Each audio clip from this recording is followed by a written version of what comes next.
Pourquoi les Ivoiriens aiment s'embrouiller, perdre leur temps et énergie sur des choses simples, et qui n'apportent rien de concret aux conditions de vie de la majorité des Ivoiriens? C'est vraiment triste.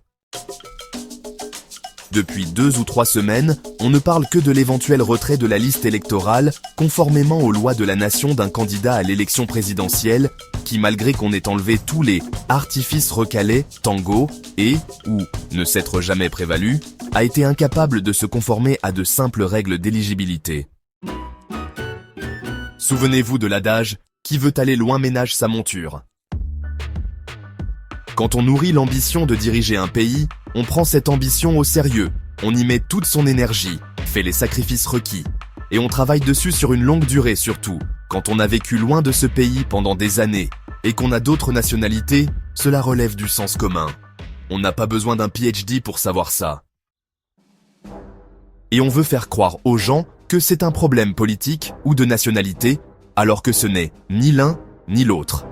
Il y a cette constante manie en Côte d'Ivoire où quand quelqu'un a un problème avec la justice ou les règles, automatiquement on dit que le problème est politique et on demande des solutions politiques, des dialogues inutiles. Et une seule personne, le président, doit unilatéralement par des décisions résoudre tout ça.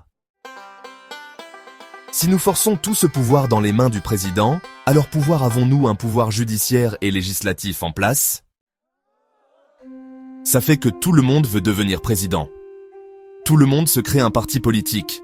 Parce que tout le monde a compris que quand tu es dans la politique, tu peux faire des bêtises, violer les lois, et quand tu es saisi, tu emploies juste l'expression magique « c'est politique », c'est une condamnation politique, c'est un procès politique, ou je ne sais quoi.